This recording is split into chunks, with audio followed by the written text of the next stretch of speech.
রাজনৈতিক জীবনে আজকের দিনটা আপনার জীবনের জন্য কতটা ইম্পর্টেন্ট? ভীষণ ইম্পর্টেন্ট, ভীষণ ইম্পর্টেন্ট। শুধু আজকের দিন নয়, আজকের পর থেকে যত দিন রাজনীতিতে থাকবো, বাঁচবো, প্রতিটা দিন আমার জীবনের কাছে ইম্পর্টেন্ট।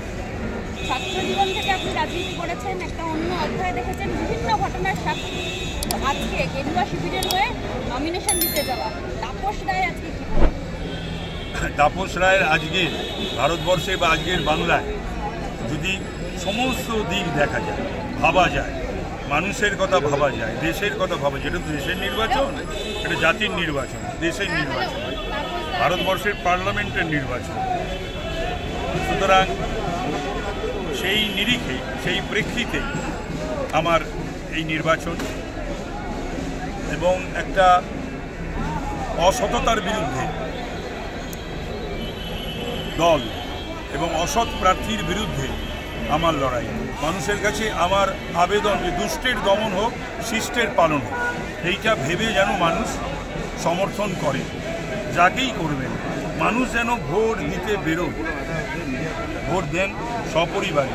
এটা মোদিজিরও আবেদন, আমার প্রার্থনা যে আপনারা গণতান্ত্রিক বন্দোবস্ত ব্যবস্থার কথা আমরা সকলে বলি, কিন্তু ভোট আমার অধিকার, ভোট আমার মর্যাদা, ভোটটা দিতেই হবে, সপরিবারে দিতে হবে এবং প্রতিবেশী আত্মীয় স্বজনদের নিয়ে বলতে হবে দুষ্টের দমন এবং শিষ্টের পালন করার জন্য ভোট। দিলীপ বন্দ্যোপাধ্যায়ের উদ্দেশ্যে আজকের দিনে কি বার্তা?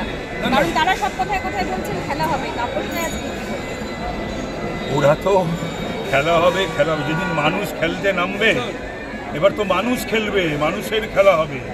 এখন গণদেবতা মানুষ, জনতা জনার্দন, তাদের থেকে বেশি শক্তিশালী তো পৃথিবীতে কেউ প্রমাণিত হয়নি, না হিটলার, না মুসোলিনি, না স্পেনের রাজা, না অন্য কেউ। এ তো কিছু না, তুচ্ছা কি তুচ্ছ, তো প্যারাজাইট পলিটিশিয়ান, তার সম্বন্ধে আর আমার কিছু বলতেও ইচ্ছা করে না।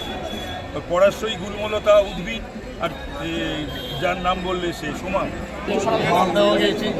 তাছাড়া গিয়েছিলাম বালুরঘাটে, তো সেখান থেকে যেরকম একটা সাড়া পাচ্ছি সমস্ত বাংলার মানুষের কাছে, বুঝতে পারছি মোদিজি যে গ্যারান্টি দিচ্ছে তার প্রতি মানুষের আস্থা আছে।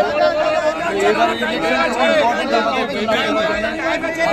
লোকসভা নির্বাচন, এই নির্বাচন শুধু 5 বছরের জন্য নয়, মানে আগামী আমরা প্রধানমন্ত্রীজি বারবার বলছেন যে 1000 বছরে আমাদের কোন দিকে আমাদের ভারত যাবে তার নির্দেশ এবং নির্দেশিকা সেইগুলো তৈরি হবে।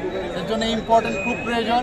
আর বিশেষ করে বাংলার, যেটা আপনি একটু আগে বললেন যে জঙ্গলরা, সেটাকে অবশ্যই আমাদের মুক্ত করতে হবে।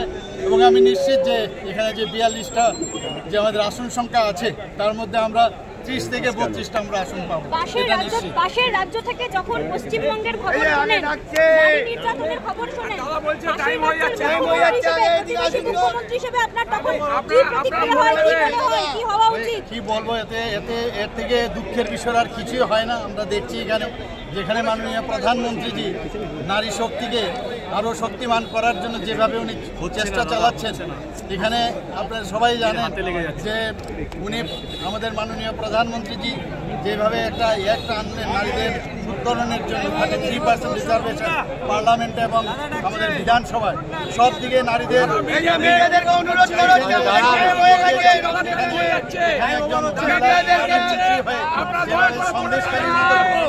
এবং বিভিন্ন সময়ে আমাদের সরস্বতীদের উপর আক্রমণ, এগুলো সত্যিই অত্যন্ত দুঃখের বিষয়, পরিতাপের বিষয়।